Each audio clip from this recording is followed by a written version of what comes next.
Revelation. How the divine revelation started being revealed to Allah's Messenger. Hadith 1. Umar bin al-Khattab narrated that, I heard Allah's Messenger saying, the reward of deeds depends upon the intentions, and every person will get the reward according to what he has intended. So whoever emigrated for worldly benefits or for a woman to marry, his emigration was for what he emigrated for. Hadith 2. Aisha, the mother of the faithful believers, narrated that Al-Harith bin Hisham asked Allah's Messenger, O Allah's Messenger, how is the divine inspiration revealed to you? Allah's Messenger replied, sometimes it is revealed like the ringing of a bell. Sometimes the angel comes in the form of a man and talks to me and I grasp whatever he says. Aisha added, verily I saw the Prophet being inspired divinely on a very cold day, and noticed the sweat dropping from his forehead as the inspiration was over. Hadith 3. Aisha, the mother of the faithful believers, narrated that the commencement of the divine inspiration to Allah's Messenger was in the form of good dreams, which came true like bright daylight, and then the love of seclusion was bestowed upon him. He used to go in seclusion in the cave of Hira, where he used to worship Allah alone continuously for many days before his desire to see his family. He used to take with him the journey food for the stay, and then come back to his wife Khadijah to take his food likewise again, till suddenly the truth descended upon him. While he was in the cave of Hira, the angel came to him and asked him to read. The Prophet replied, I do not know how to read. The Prophet added, the angel caught me forcefully and pressed me so hard that I could not bear it any more. He then released me and again asked me to read, and I replied, I do not know how to read. Thereupon, he caught me again and pressed me a second time till I could not bear it any more. He then released me and again asked me to read, but again I replied, I do not know how to read, or what shall I read? Thereupon he caught me for the third time and pressed me and then released me and said, read. In the name of your Lord, who has created all that exists, created man from a clot. Read. And your Lord is the most generous. Then Allah's Messenger returned with the inspiration and with his heart beating severely. Then he went to Khadijah bint Khuwaylid and said, cover me, cover me. She covered him till his fear was over, and after that he told her everything that had happened and said, I fear that something may happen to me.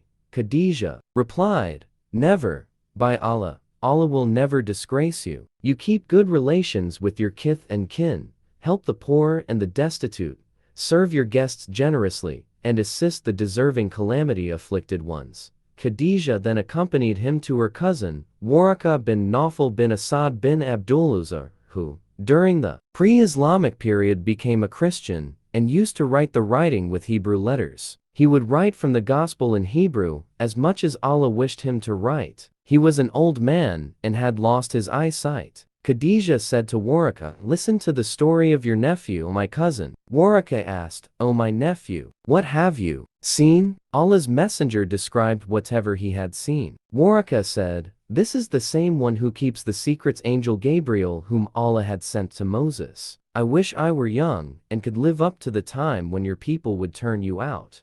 Allah's Messenger asked, will they drive me out? Waraka replied in the affirmative and said, any one man who came with something similar to what you have brought was treated with hostility, and if I should remain alive till the day when you will, and turned out, then I would support you strongly.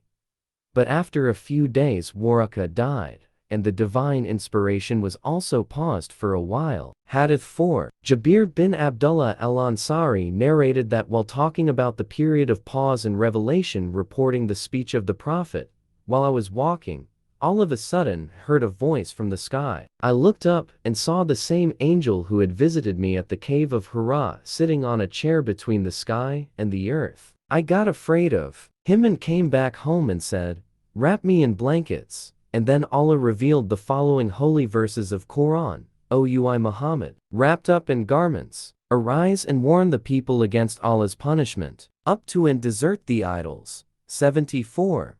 1-5. After this, the revelation started coming strongly, frequently, and regularly. Hadith 5. Said bin Jubair narrated that Ibn Abbas, In the explanation of the statement of Allah, move not your tongue concerning the Quran to make haste therewith, 75:16 said, Allah's Messenger used to bear the revelation with great trouble, and used to move his lips quickly with the inspiration. Ibn Abbas moved his lips, saying, I am moving my lips in front of you, as Allah's Messenger used to moved his lips, saying, I am moving my lips, as I saw Ibn Abbas moving his. Ibn Abbas added, so Allah revealed, move not your tongue concerning the Quran to make haste therewith. It is for us to collect it, and to give you, O Muhammad, the ability to recite it, the Quran 75:16-17, which means that Allah will make him the Prophet remember the portion of the Quran which was revealed at that time by heart, and recite it. The statement of Allah,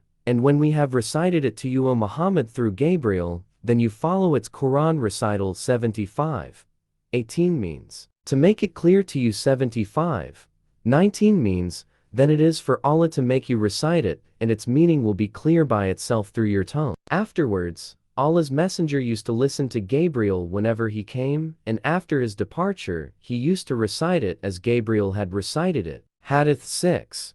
Ibn Abbas narrated that Allah's Messenger was the most generous of all the people, and he used to reach the peak in generosity in the month of Ramadan when Gabriel met him. Gabriel used to meet him every night of Ramadan to teach him the Quran. Allah's Messenger was the most generous person, even more generous than the strong uncontrollable wind in readiness and haste to do charitable deeds. Hadith 7. Abdullah bin Abbas narrated that Abu Sufyan bin Harb informed me that Heraclius had sent a messenger to him while he had been accompanying a caravan from Quraysh. They were merchants doing business in Sham, Syria, Palestine, Lebanon and Jordan, at the time when Allah's Messenger had truce with Abu Sufyan and Quraysh infidels. So Abu Sufyan and his companions went to Heraclius at Ilia, Jerusalem. Heraclius called them in the court, and he had all the senior Roman dignitaries around him. He called for his translator, who, translating Heraclius's question, said to them, who amongst you is closely related to that man who claims to be a prophet? Abu Sufyan replied, I am the nearest relative to him amongst the group. Heraclius said, bring him, Abu Sufyan, close to me, and make his companions stand behind him. Abu Sufyan added, Heraclius told his translator to tell my companions that he wanted to put some questions to me regarding that man the prophet, and that if I told a lie, they my companions should contradict me. Abu Sufyan added, by Allah, had I not been afraid of my companions labeling me a liar, I would not have spoken the truth about the Prophet. The first question he asked me about him was, what is his family status amongst you? I replied, he belongs to a good noble family amongst us. Heraclius further asked, has anybody amongst you ever claimed the Samite to be a prophet before him? I replied, no. He said, was anybody amongst his ancestors a king? I replied, no. Heraclius asked, do the nobles or the poor follow him? I replied, it is the poor who follow him. He said, are his followers increasing, decreasing day by day? I replied, they are increasing. He then asked, does anybody amongst those who embrace his religion become displeased and renounce the religion afterwards? I replied, no. Heraclius said, have you ever accused him of telling lies before his claim to be a prophet? I replied, no. Heraclius said, does he break his promises? I replied, no. We are at truce with him, but we do not know what he will do in it. I could not find opportunity to say anything against him, except that. Heraclius asked, have you ever had a war with him? I replied, yes. Then he said, what was the outcome of the battles? I replied, sometimes he was victorious, and sometimes we. Heraclius said, what does he order you to do? I said, he tells us to worship Allah and Allah alone, and not to worship anything along with him, and to renounce all that our ancestors had said. He orders us to pray, to speak the truth, to be chaste, and to keep good relations with our kith and kin.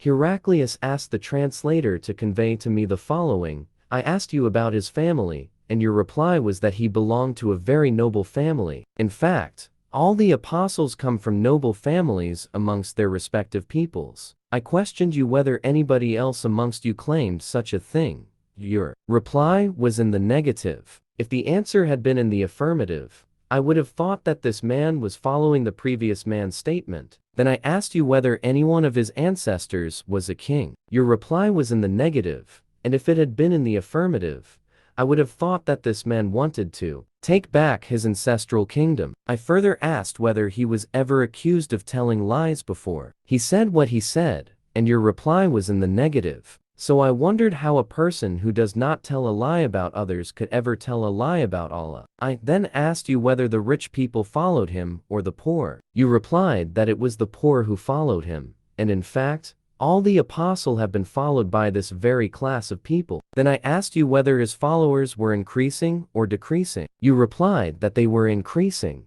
and in fact, this is the way of true faith, till it is complete in all respects. I further asked you whether there was anybody who, after embracing his religion, became displeased and discarded his religion. Your reply was in the negative, and in fact, this is the sign of true faith, when its delight enters the hearts and mixes with them completely. I asked you whether he had ever betrayed. You replied in the negative, and likewise the apostles never betray. Then I asked you what he ordered you to do. You replied that he ordered you to worship Allah and Allah alone, and not to worship anything along with him, and forbade you to worship idols, and ordered you to pray, to speak the truth, and to be chaste. If what you have said is true, he will very soon occupy this place underneath my feet, and I knew it from the scriptures that he was going to appear, but I did not know that he would be from you, and if I could reach him definitely, I would go immediately to meet him, and if I were with him, I would certainly wash his feet.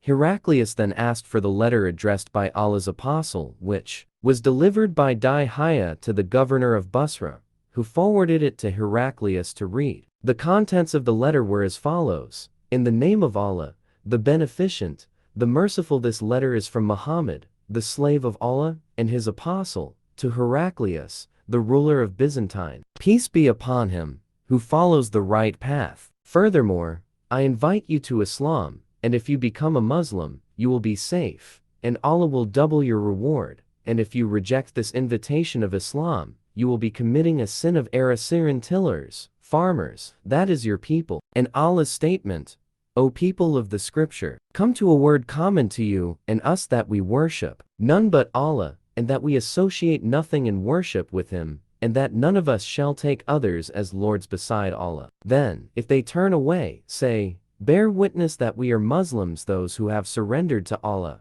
3:64. Abu Sufyan then added, when Heraclius had finished his speech and had read the letter, there was a great hue and cry in the royal court. So we were turned out of the court. I told my companions that the question of Ibn Abi Kabsha, the Prophet Muhammad, has become so prominent that even the king of Bani al-Asfar Byzantine is afraid of him. Then I started to become sure that he, the Prophet, would be the conqueror in the near future. Till I embraced Islam, Allah guided me to it. The sub-narrator adds, Ibn an-Nadir was the governor of Lya, Jerusalem, and Heraclius was the head of the Christians of Sham. Ibn an-Nadir narrates that once while Heraclius was visiting Ilya, Jerusalem, he got up in the morning with a sad mood. Some of his priests asked him why he was in that mood. Heraclius was a foreteller and an astrologer. He replied, at night, when I looked at the stars, I saw that the leader of those who practice circumcision had appeared, become the conqueror. Who are they who practice circumcision? The people replied,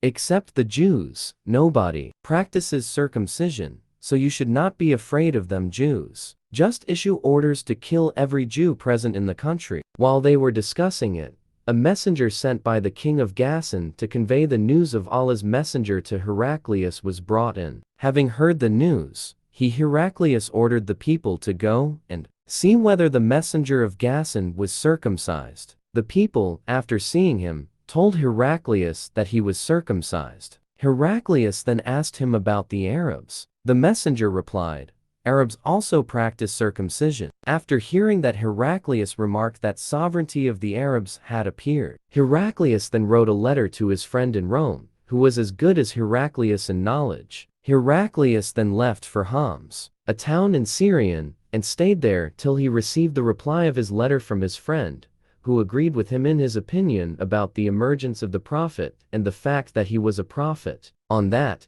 Heraclius invited all the heads of the Byzantines to assemble in his palace at Homs. When they assembled, he ordered that all the doors of his palace be closed. Then he came out and said, "O Byzantines, if success is your desire, and if you seek right guidance and want your empire to remain, then give a pledge of allegiance to this prophet. I embrace Islam."